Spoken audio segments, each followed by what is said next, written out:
আজি দেখা গৈছে বৰ্তমানত জিলা পৰ্যায়ৰ যি যুৱ সাংসদ অনুষ্ঠান চলিছে তাৰ সন্দৰ্ভত আপুনি হয় নমস্কাৰ কাৰ্ডম আজি আমি ডিষ্ট্ৰিক্ট প্ৰশাসন কাৰ্বি আংলং ডিষ্ট্ৰিক্ট প্ৰশাসনৰ তৰফৰ পৰা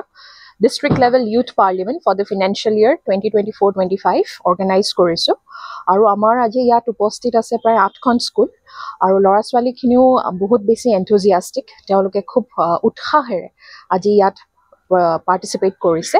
আৰু লগতে ইয়াৰ দ্বাৰা তেওঁলোকৰ যোনটো বেচিক স্কিলছ চিভিক স্কিলছ সেইখিনি তেওঁলোকৰ গঢ় ল'ব সেইখিনি ডেভেলপ হ'ব আৰু তেওঁলোকে ইয়াৰ পৰা শিকিব পাৰিব যে এটা ডেম'ক্ৰেটিক প্ৰচেছ কেনেকৈ চলে বা আমাৰ যোনটো মক বা পাৰ্লিমেণ্ট হৈছে তাৰ দ্বাৰা তেওঁলোকে বহুতখিনি আভাস পাব এজ আ ইউথ পাৰ্লিমেণ্টত কি হয় কেনেকৈ প্ৰচেছটো ৰান কৰে চ' গতিকে আমি ভাবিছোঁ ইয়াৰ দ্বাৰা ল'ৰা ছোৱালীখিনি বহুত বেছি উপকৃত হ'ব বুলি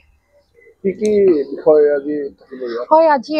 আমাৰ যোনখিনি দৈনন্দিন বিষয় বা যোনখিনি আমাৰ কাৰেণ্ট ইছ্যুজ বুলি ক'ব পাৰি আপোনাৰ ফিনেন্সিয়েল ইছ্যুজ হওক ইকনমিক ইছ্যুজ হওক বা হেল্থ ৰিলেটেড ইছ্যুজ হওক প্ৰত্যেক ইলেকশ্যন মেটাৰ্ছ হওক বা আধাৰ মেটাৰ্ছ এডুকেশ্যন মেটাৰ্ছ এই গোটেইখিনিৰ ওপৰতে বহুতকেইটা পৰ্টফলিঅ' হোল্ড কৰিছে যেনেকৈ তেওঁলোকে সেই পৰ্টফলিঅ'ৰ মিনিষ্টাৰ ৰেংকতো আছে আৰু সেই মৰ্মে তেওঁলোকক প্ৰশ্ন সোধা হ'ব অপজিশ্যন পাৰ্টীয়ে আৰু তেওঁলোকে সেইমতে প্ৰশ্নৰ উত্তৰো দিব